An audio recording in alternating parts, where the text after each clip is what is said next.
zalim. Sekarang kita membahas menolong orang yang dizalimi. Karena Rasulullah menganjurkan kita supaya kita menolong dua pihak, baik yang zalim maupun yang dizalimi. Jika ada pertikaian antara dua orang muslim, maka yang terjadi adalah salah satu dari dua kemungkinan. Kemungkinan pertama, dua-duanya melakukan kezaliman. Atau kemungkinan kedua, salah satu dari keduanya menzalimi yang lain. Berarti yang lain itu dizalimi. Jika kemungkinan nomor satu yang terjadi, misalnya karena masing-masing menyombongkan diri atas yang lain dengan saling mengejek, saling mengolok-olok, saling memaki-maki, sehingga masing-masing berusaha membunuh yang lain, maka mereka dua-duanya masuk neraka. Seperti sabda Nabi Muhammad SAW yang dikutip oleh Abu Bakrah, "Idzal taqal muslimani bisayfaihima fal qatil wal maqtulu finnar." Ketika dua orang muslim bertemu dengan pedang masing-masing, maka baik pembunuh maupun yang dibunuh dua-duanya masuk neraka. Abu Bakrah yang menceritakan hadis ini bertanya kepada Rasulullah SAW, "Ya Rasulullah, hadzal qatil, fama balul maqtul?" Wahai Rasulullah, kalau yang membunuh saya faham, dia masuk neraka. Bagaimana hanya dengan yang dibunuh? Lalu Rasulullah menjawab, "Innahu kana harisan ala qatlis sahibi." Dia sebenarnya kepingin membunuh saudaranya sendiri. Hanya dia keduluan aja. Keduluan dan kalah terampil, sehingga dia kalah dan dia dibunuh. Seandainya dia tidak keduluan, maka dia yang membunuh. Maka niat, ya, niat itu penting. Niat itu menentukan nilai perbuatan kita. Meskipun dibunuh, tapi sudah ada niat untuk membunuh secara tidak benar, maka dia masuk neraka meskipun dia mati terbunuh. Dan jika kemungkinan nomor dua yang terjadi, maka yang zalimlah yang akan masuk neraka. Saya tidak membahas yang dizalimi, karena yang dizalimi itu masuk neraka atau surga tergantung amalnya. Tergantung amalnya, kalau dia memang amalnya baik masuk surga, kalau amalnya buruk dia bisa masuk neraka. Jadi kalau dia masuk neraka bukan karena dia dibunuh, tapi karena sebab yang lain. Ya. Jadi saya ulang, jika kemungkinan nomor dua yang terjadi, yaitu yang satu menzalimi yang lain, maka yang masuk neraka adalah yang membunuh. Namun bagi muslim yang tidak terlibat dalam pertikaian itu, wajib menolong kedua pihak, baik yang zalim maupun yang dizalimi, sesuai dengan hadis yang kita kutip pada pertemuan yang lalu. Ya. Rasulullah mengatakan, "Unsur akhaka zaliman au madluma." Tolonglah saudaramu baik dalam keadaan zalim atau dizalimi. Lalu ada seorang yang bertanya, "Ansuruhu idza kana madluman, afara'aita idza kana zaliman, kaifa ansuruh?" Wahai Rasulullah, saya biasanya menolong yang dizalimi. Bagaimana cara saya menolong orang yang zalim? Jawab Rasulullah, "Tamna'uhu minadh-dhulmi, fa inna dzalika nasruh." Kamu mencegah dia, jangan dia mempraktekkan atau melaksanakan kezalimannya. Itulah cara menolong dia. Menolong dia karena dengan dihalang-halangi, maka kemungkinan dia masuk neraka menjadi makin kecil. Jadi lebih menolongnya dia itu adalah menolong jangan sampai dia terjerumus ke dalam neraka. Dan orang Islam mesti saling peduli. Kita sendiri berusaha jangan sampai masuk neraka, dan kita peduli kepada saudara-saudara kita, jangan sampai ada satupun di antara saudara kita yang masuk neraka.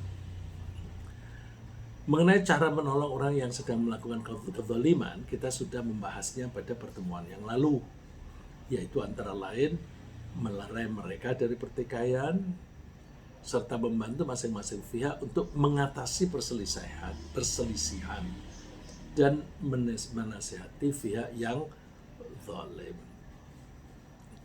Lalu bagaimana cara menolong orang yang dizalimi?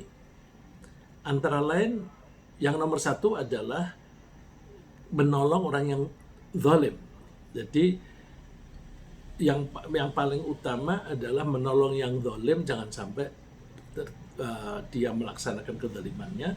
Dengan dia tidak melaksanakan, otomatis itu menolong yang dizalimi.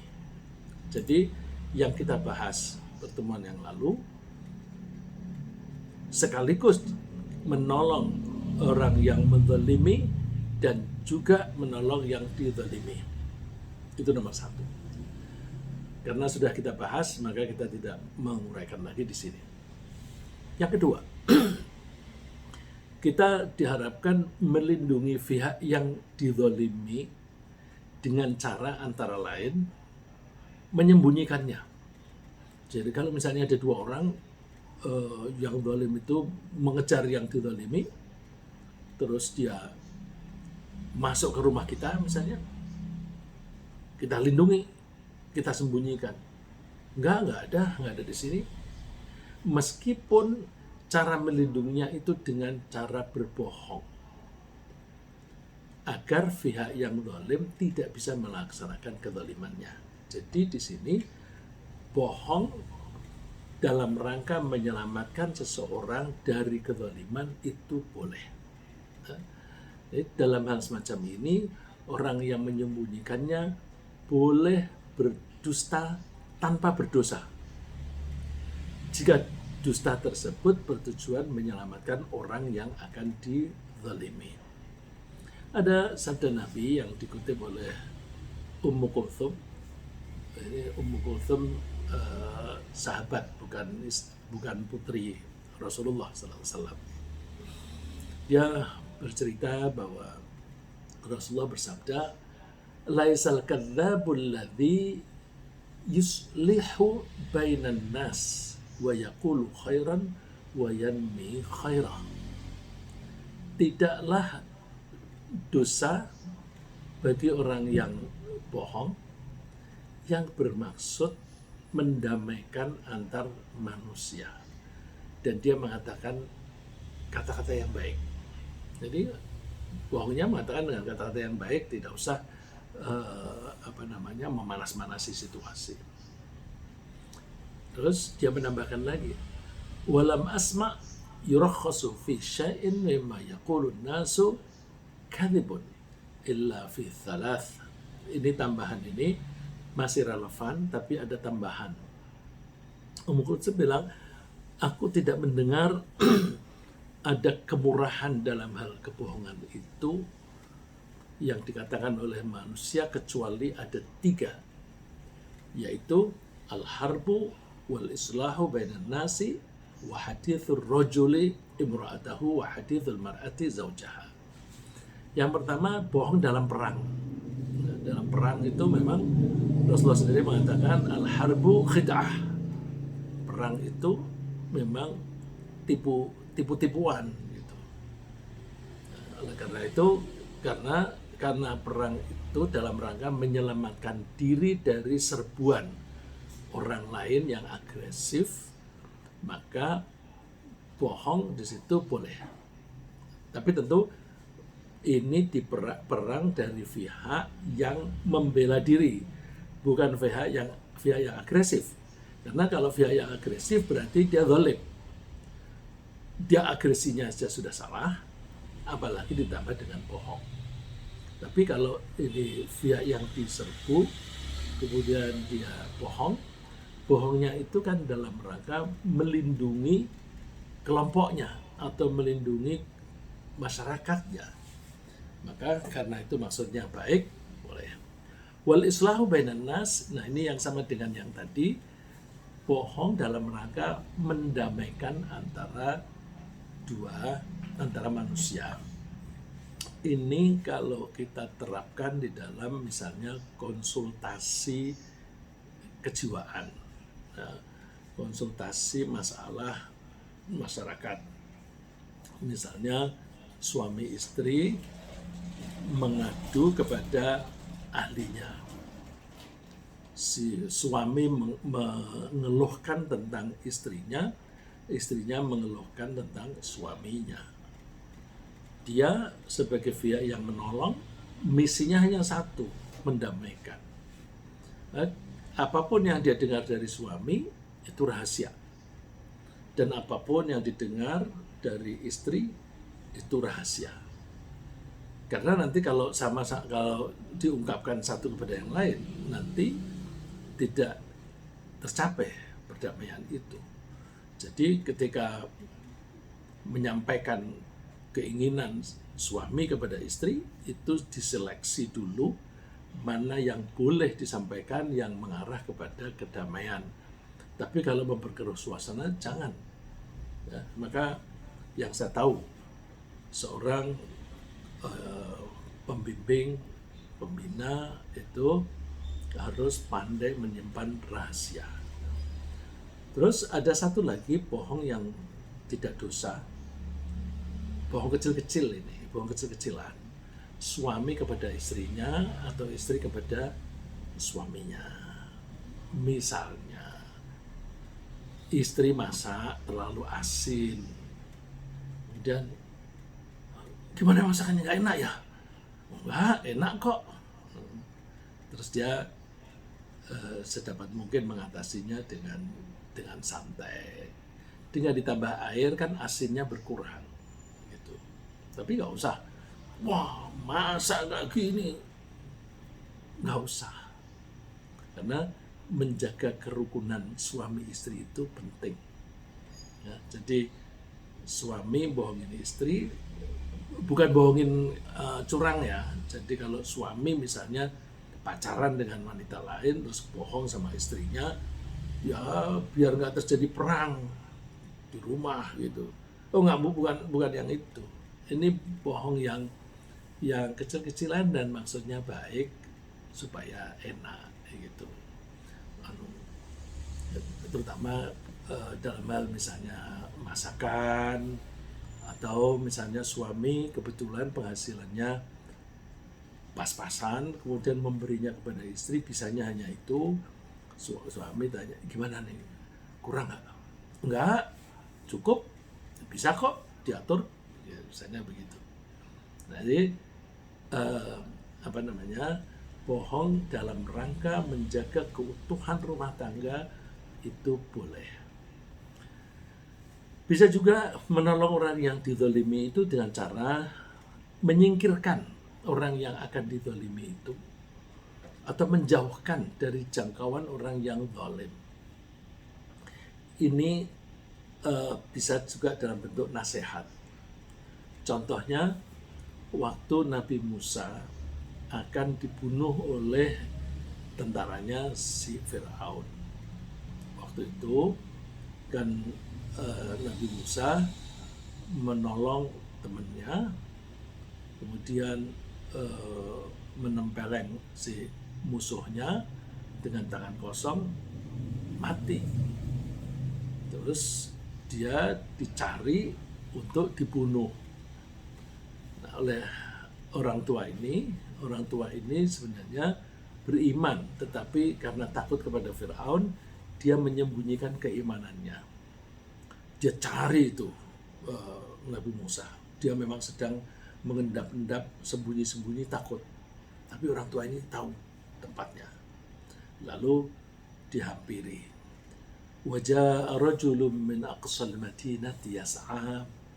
Qala ya Musa, innal mala'a ya'tamiruna bika liyaqtuluk. Fakhruj inni laka minan nasihin.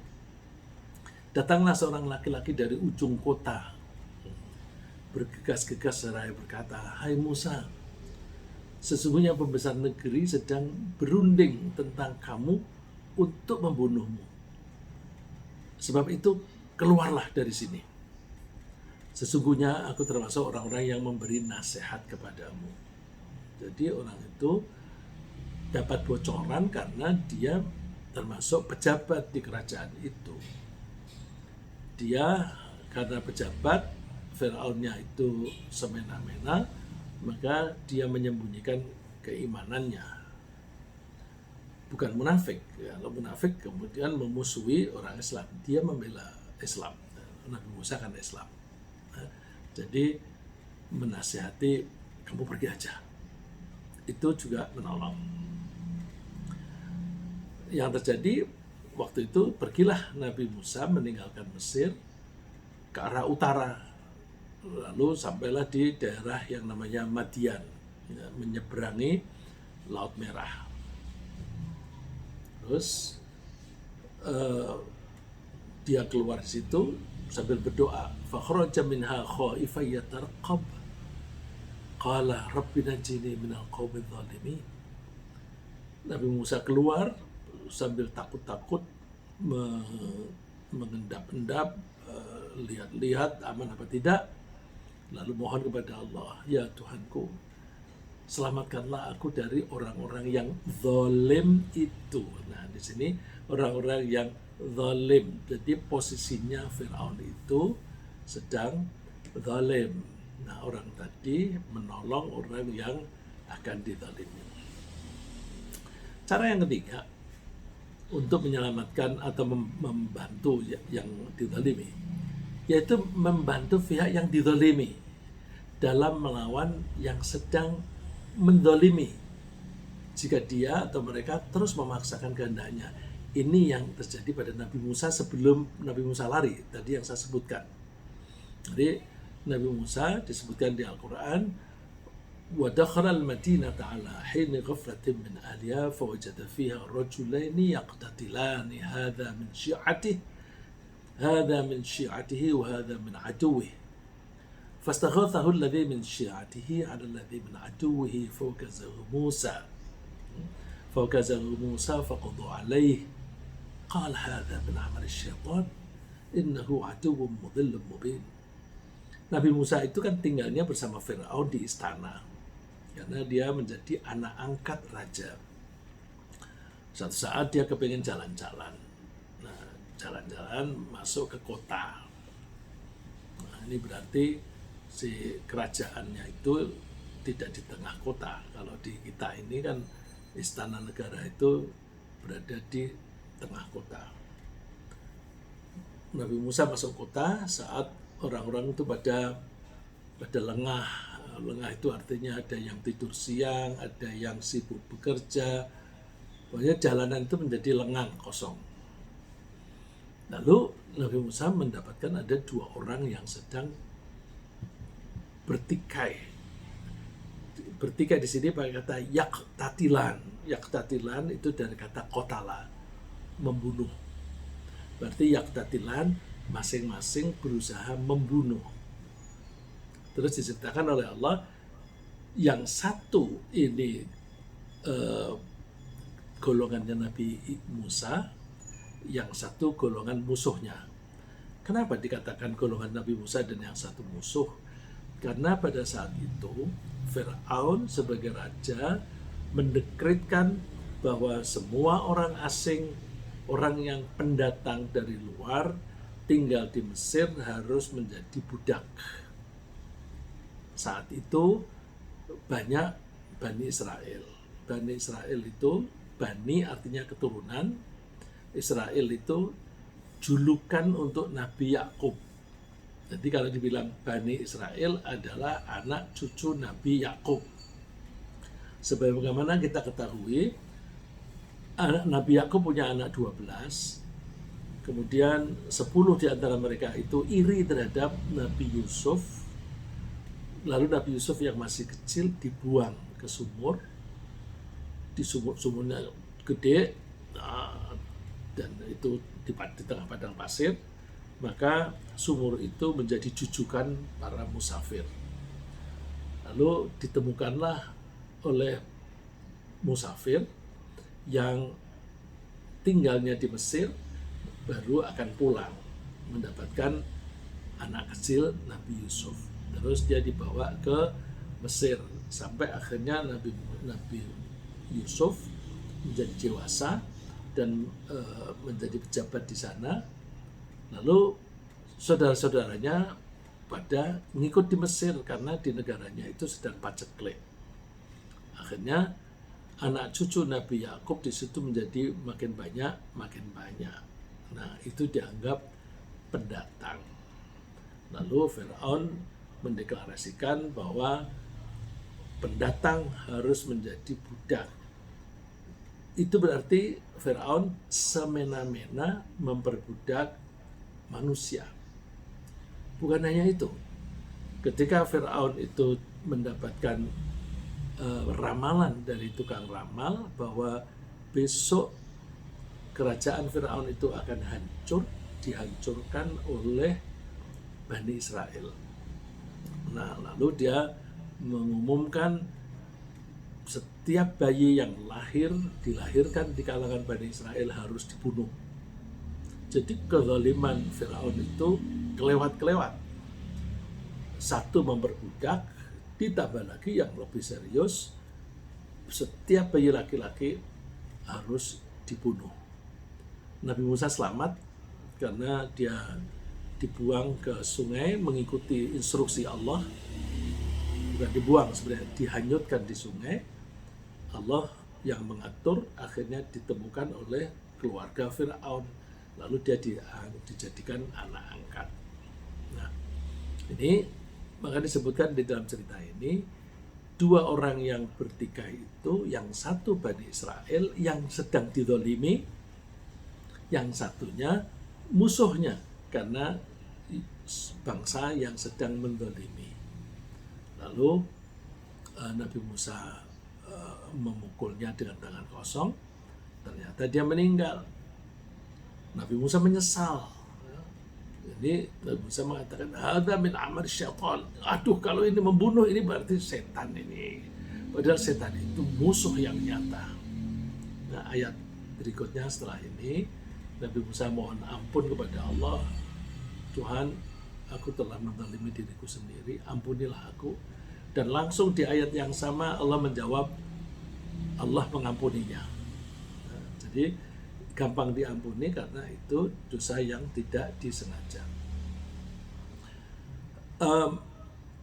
Bagaimana cara menolong yang lain? Cara menolong yang lain itu memberdayakan pihak yang dizalimi, agar yang dizalimi itu baik individu, orang per orang, atau masyarakat, itu supaya mereka menjadi kuat. Kalau kuat itu disegani. Kenapa begitu? Pada pertemuan yang lalu kita sudah membahas bahwa Allah ini membuat manusia itu berbeda-beda, bukan hanya perbedaan suku dan bahasa, tapi juga perbedaan tingkatan kekuatan. Ada yang lebih kuat, ada yang lebih lemah. Baik di bidang ekonomi, di bidang fisik, di bidang politik, itu oleh Allah memang dibuat kita berbeda-beda. Ada yang lebih, ada yang kurang. Kenapa dibuat begitu? Supaya ekonomi jalan, supaya kita bisa tolong-menolong. Coba, dulu kita mencari pembantu rumah tangga gampang, karena banyak orang miskin di desa. Tapi sekarang, di desa, itu kalau dulu semuanya hanya bergantung pada pertanian. Tapi sekarang banyak pabrik-pabrik yang didirikan di desa-desa. Sehingga banyak anak-anak muda yang bisa mendapatkan penghasilan. Nah, karena mereka sudah mendapat penghasilan, kita mencari pembantu sekarang sulit. Suatu saat mungkin kita sama sulitnya dengan di Eropa. Nah, kalau ada disparitas ekonomi, maka disparitas itu sebenarnya dimaksudkan positif supaya bisa saling menolong. Cuma kadang-kadang orang salah paham, yang lebih lalu sombong. Dan ini merupakan kecenderungan yang umum. Anak-anak kecil itu yang gede dan kuat. Nah, kalau anak kecil umur 10 tahun atau 11 tahun itu kan kadang-kadang pertumbuhannya beda. Ada yang lebih cepat, ada yang lebih lambat. Ada yang ekstrovert, ada yang pendiam. Nah, anak-anak yang pendiam, yang pemalu itu biasanya suka dikerjain. Nah, kalau ngerjain ini ya, saya pakai istilah ngerjain. Yang ngerjain ini itu terjadi berulang-ulang, maka itu namanya bullying. Nah, bullying itu pihak yang kuat menyakiti atau merugikan yang lemah, dan itu diulang-ulang. Nah, dan itu tidak hanya terjadi pada anak-anak, terjadi juga pada orang tua, dan terjadi juga pada organisasi, bahkan pada negara. Ke organisasi kita lihat partai yang besar ngerjain partai yang kecil. Ya.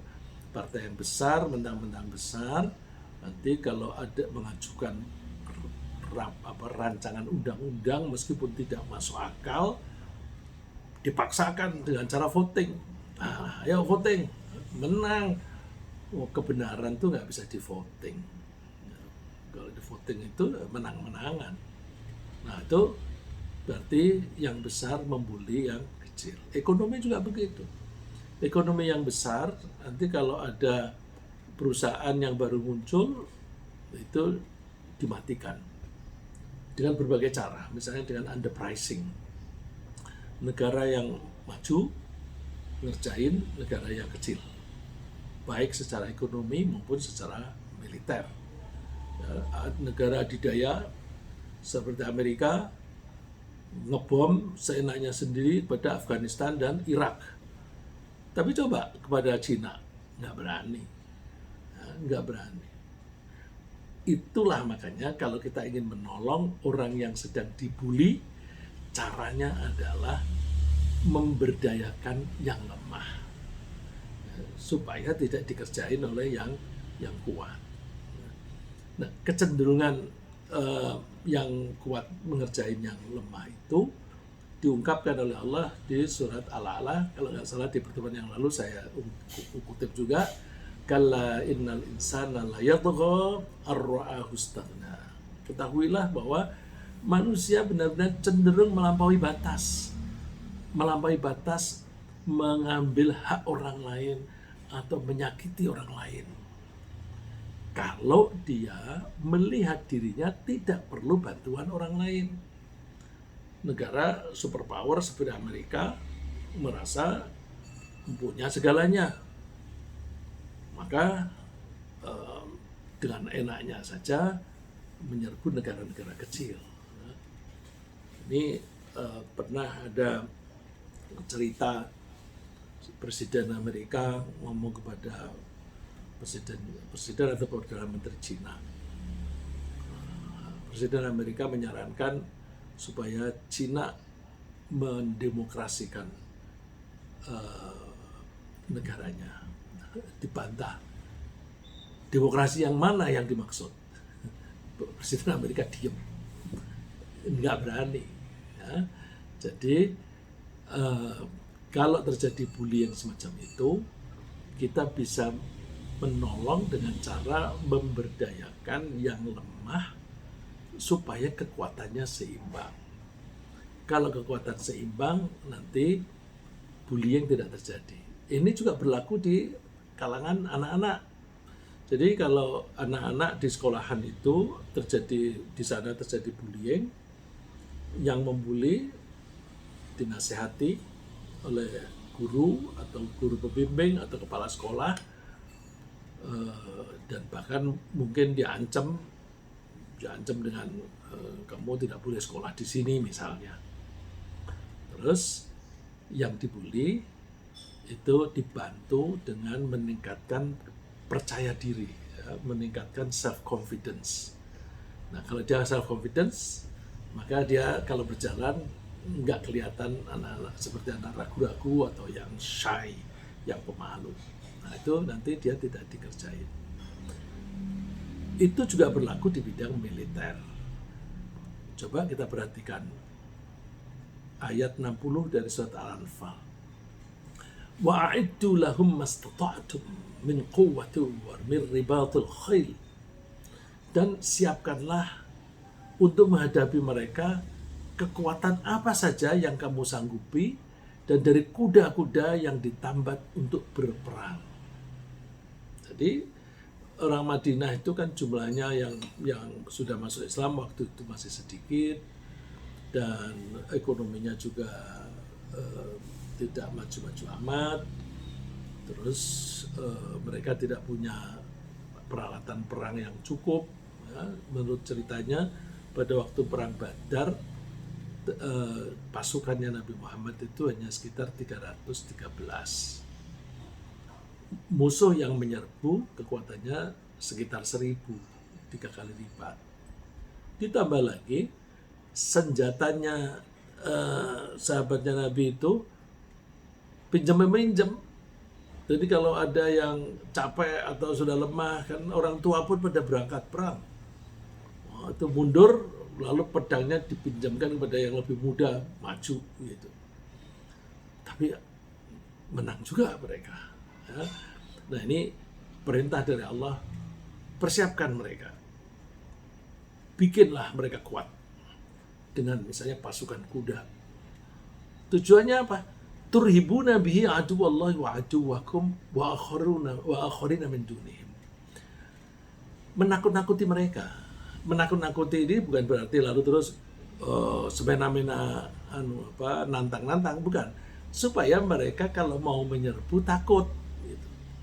Jadi membuat musuhnya Allah dan musuh kamu takut untuk menyerbu kamu. Bahkan Allah menyebutnya wa akharina min dunihim la ta'lamunahum Allahu ya'lamuhum, juga orang-orang yang sebenarnya memusuhi tapi kamu tidak tahu, yang mengetahui Allah. Nah, ini kan yang terjadi di Madinah waktu itu. Musuhnya yang nyata itu orang-orang kafir Makkah yang suka menyerbu. Tapi di Madinah itu ada orang-orang Yahudi yang memusuhi dari dalam, tapi mereka pura-pura masuk Islam sehingga nggak kentara. Nah, itu dikatakan di sini la ta'lamunahum, kamu tidak mengetahui bahwa mereka itu musuh. Allahu ya'lamuhum, Allah mengetahui. Nah, jadi ini contoh bagaimana membantu menolong orang-orang yang dizalimi karena lemah, maka kita perdayakan. Nah, dalam konteks kita gimana? Ini banyak orang-orang yang lemah karena ekonominya. Kita bantu ekonominya supaya bangkit. Ini kelompok-kelompok yang lemah secara ekonomi banyak dikerjain oleh yang besar, yang kuat. Ya. Karena di hulu pabrik-pabriknya sudah dikuasai orang-orang kelompok tertentu, dan mereka pun membuat jaringannya itu terus ke bawah. Jadi sampai ke hilir distribusi. Jadi di hulu mereka kuasai, distribusi mereka kuasai. Nah, masyarakat yang lain itu di posisi yang lemah. Mereka bisa dikerjain. Ketika orang-orang yang lemah ini membutuhkan bahan baku, di hulunya mereka permainkan. Seperti misalnya para peternak. Peternak ketika membutuhkan makanan, mereka dikerjain oleh si orang-orang yang menyediakan makanan, yang menyediakan DOC misalnya. Tapi nanti ketika waktunya menjual, itu harganya jatuh. Karena di sektor distribusi yang di hilir itu mereka permainkan. Bukan hanya ternak, juga barang-barang pertanian. Pada waktu panen besar, panen raya, justru harganya anjlok. Padahal negara punya sarana untuk menolong, yaitu Bulog. Bulog itu mestinya kan menjaga agar harga itu stabil, jangan terlalu tinggi, sehingga konsumen tidak terlalu berat, tapi jangan terlalu rendah, sehingga produsen, para petani itu tidak berat. Tapi yang terjadi, seharusnya mereka harus punya pedoman. Kalau harga terlalu tinggi, mereka operasi pasar. Kalau harga terlalu rendah, mereka beli. Nah, kalau harganya ketika tinggi, mereka operasi pasar. Petani tidak bisa menikmati harga tinggi. Tapi ketika harganya turun lebih rendah daripada floor price, tidak dibeli. Alasannya nggak ada dananya. Ya udah, harga jatuh. Nah ini kita mesti membantu bagaimana sistem ekonomi Indonesia ini bisa seimbang, sehingga tidak ada pihak-pihak yang dikerjain. Yang besar-besar itu kan bisa membentuk kartel, mau secara resmi maupun tidak resmi. Resmi ada aturan, tetapi secara tidak resmi mereka kasak kusuk bikin perjanjian. Nah, salah satu cara memperkuat kelompok yang lemah agar mereka tidak dibully adalah dengan memberdayakan mereka, bisa juga dengan cara mempersatukan. Seringkali kelompok-kelompok yang lemah ini, ya karena namanya lemah, mereka tidak punya dana untuk kegiatan selain kebutuhan yang paling mendasar. Mereka kalau bisa makan aja udah lumayan. Nah, mereka itu tidak punya kemampuan atau tidak bisa berpikir tentang membangun persatuan. Beda dengan orang yang ekonominya kuat, mereka bikin asosiasi, bikin pertemuan-pertemuan, lalu ada perjanjian. Nah, orang-orang yang lemah ini boro-boro mau ada kegiatan kumpul-kumpul begitu, silaturahim aja nggak punya biaya untuk transportasi. Nah, ini karena kurang komunikasi, maka tidak kompak. Nah, kalau ingin memberdayakan mereka, diatur supaya mereka kompak.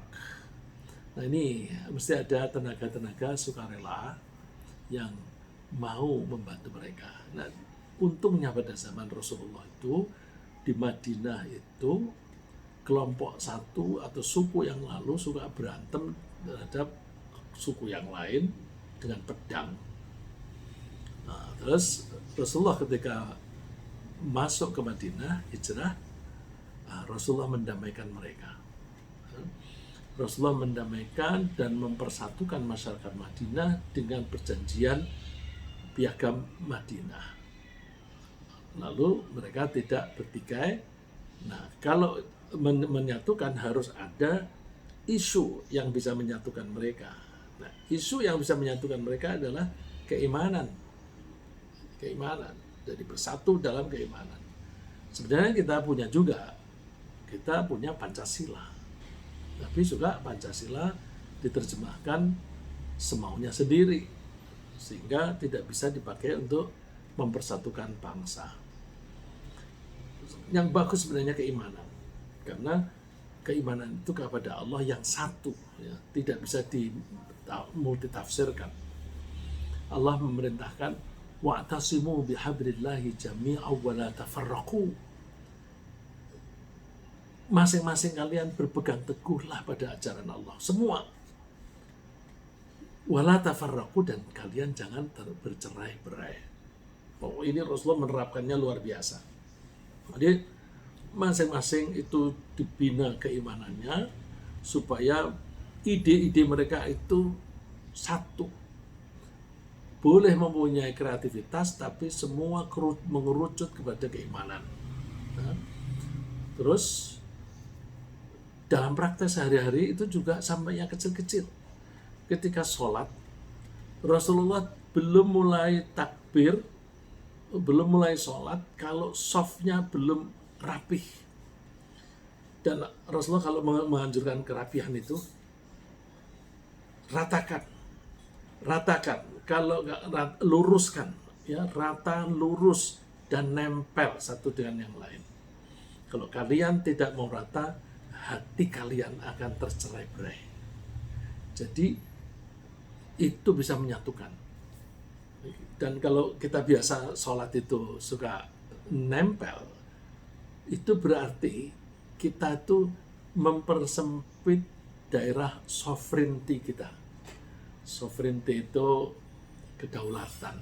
Kita itu secara tidak sadar merasa bahwa diri kita itu punya daerah kedaulatan. Nah, ada orang yang menjaga kedaulatannya itu sempit, hanya sebatas badannya, tapi ada orang yang memperluas. Contohnya misalnya, kalau kita sedang duduk di depan kita meja, ada orang naruh barang, buku misalnya di meja di depan kita merasa tersinggung. Itu berarti kita sedang memperluas daerah sovereignty kita sampai ke meja. Bahkan ada yang memperluas sampai ke apapun yang dia miliki, di situ ada dia. Sehingga kalau ada orang bersandar atau nyenggol mobilnya yang sedang diparkir, dia sudah kesal. Siapa itu bersandar di mobil? Bisa rusak. Itu dia sedang memperluas sovereignty-nya sampai ke harta-harta yang dimilikinya. Orang semacam ini akan banyak masalah karena daerah sovereignty-nya terlalu luas. Nah, kalau kita tuh sholatnya itu softnya itu lurus dan rapat, kita itu rela bahwa sovereignty-ku dia sebatas badanku, dan ketika bersenggolan dengan temannya di sebelah itu merasa nyaman. Nah, karena nyaman, maka persaudaraan itu menjadi lebih enak, lebih akrab. Itu Rasulullah menerapkannya, wala tafarraqu, itu seperti itu. Sampai Rasulullah jangan tidak rata, karena kalau ada yang tidak rata, kamu akan tercerai-berai. Wadhkuru ni'matallahi 'alaikum idh kuntum a'daan. Ingat dulu kamu saling memusuhi, tapi sekarang fa'allafa baina qulubikum. Allah melembutkan hatimu. Hatinya menjadi lembut. Fa'asbahtum bi ni'matihi ikhwana. Kalian karena kenikmatan dari Allah menjadi bersaudara. Dulu ketika kalian itu saling bermusuhan, wa kuntum ala syafa hufratin minan nar, kalian itu ada di tepi jurang neraka. Artinya udah dalam keadaan bahaya. Tapi fa'anqadhakum minha, Allah menyelamatkan kamu, dijauhkan dari tepian neraka. Oleh karena itu, kalau kita ingin membantu memperkuat yang lemah, antara lain persatukan. Kita orang Islam jangan tercerai-berai, ya. Jangan ada yang ekstrim. Ya. Ekstrim itu bisa begini. Ekstrim itu suka mengikuti satu aliran, terus dia merasa benar sendiri. Nah, itu menjadi ekstrim. Kalau ekstrim dalam hal menggunakan fundamental Islam, fondasi-fondasi Islam itu dipakai, nggak apa-apa. Makin sesuai dengan fondasi makin bagus. Tapi kalau ada yang mengaku benar sendiri, maka itu bisa memecah belah umat. Nah, itu harus kita hindari. Lagi seringkali usaha meningkatkan kekuatan seseorang atau masyarakat itu, misalnya melalui pendidikan dan pelatihan, itu membutuhkan waktu yang lama. Jadi kalau mau memberdayakan orang, cara memberdayakan manusia paling bagus adalah pendidikan.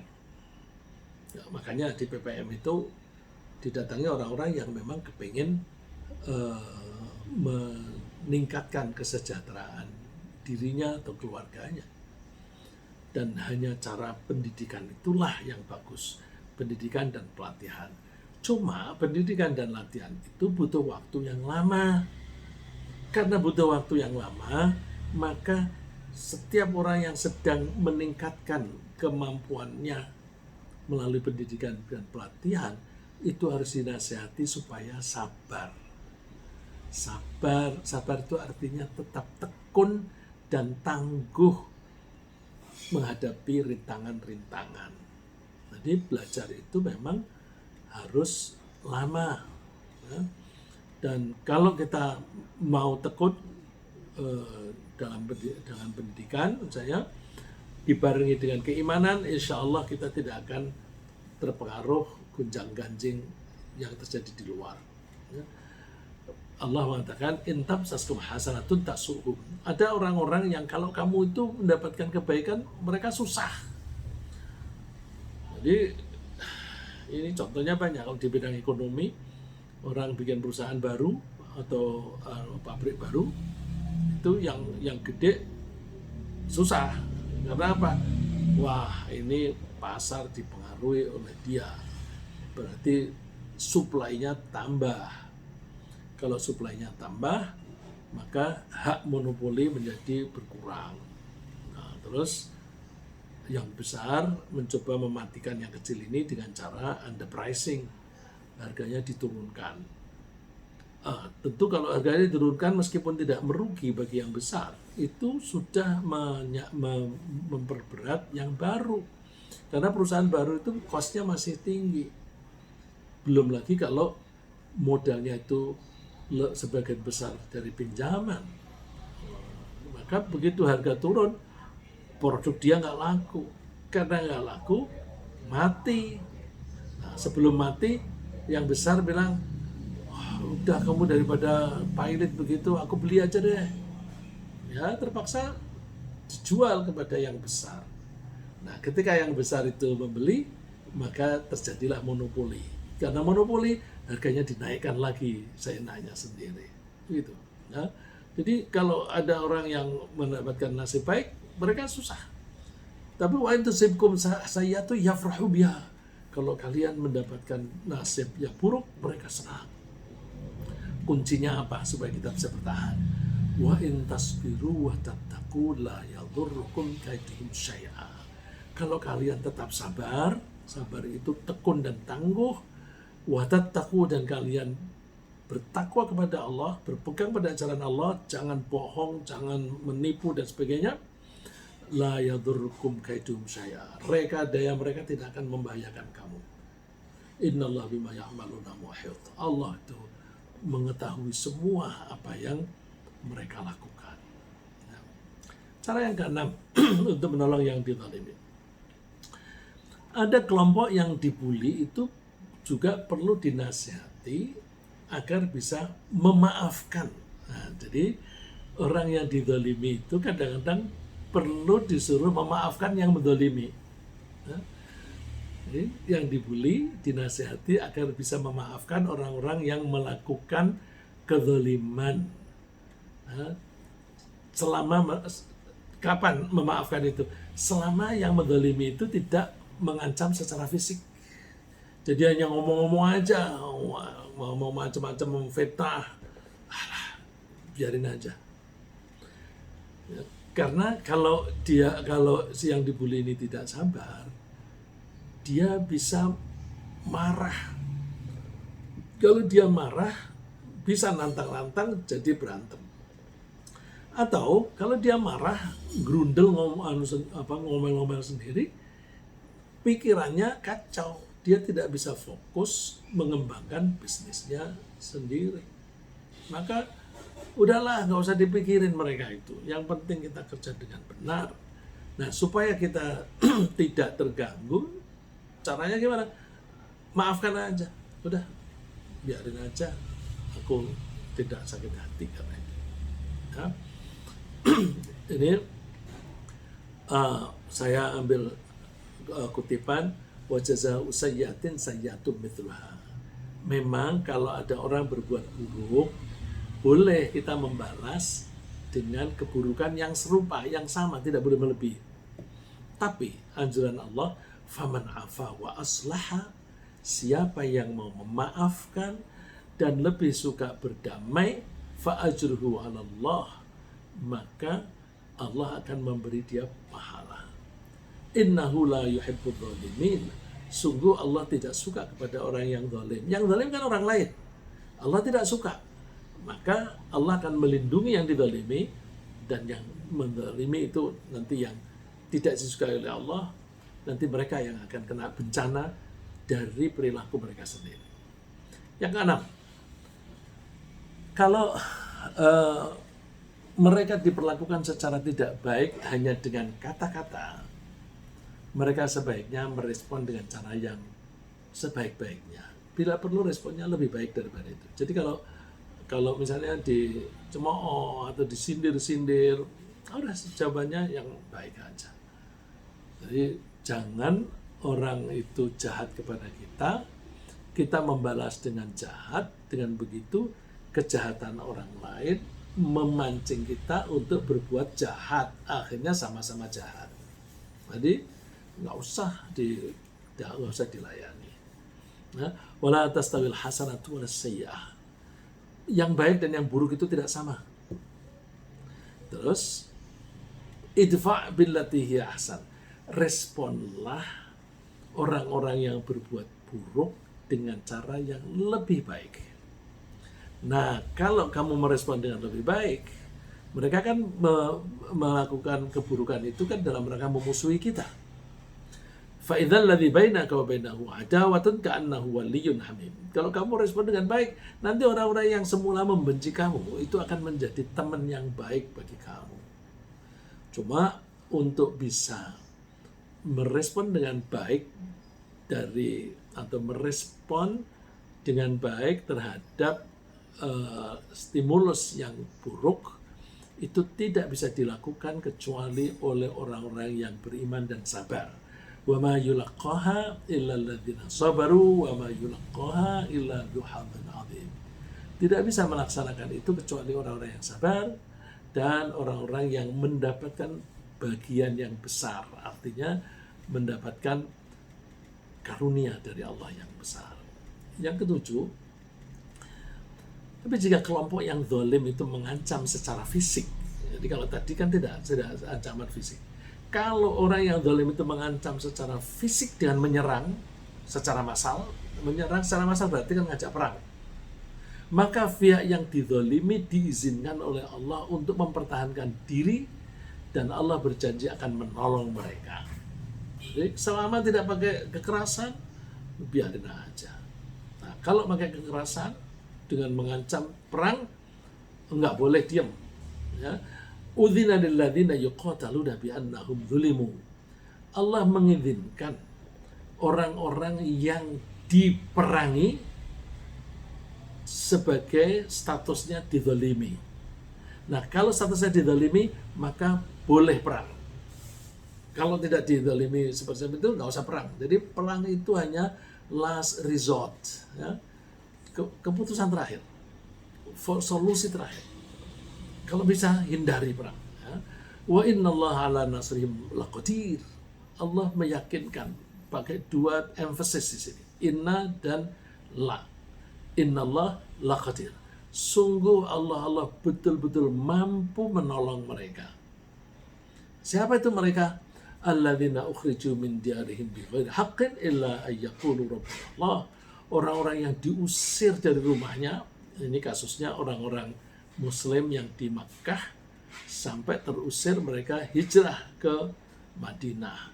Mereka dizalimi hanya karena mengatakan Tuhannya Allah.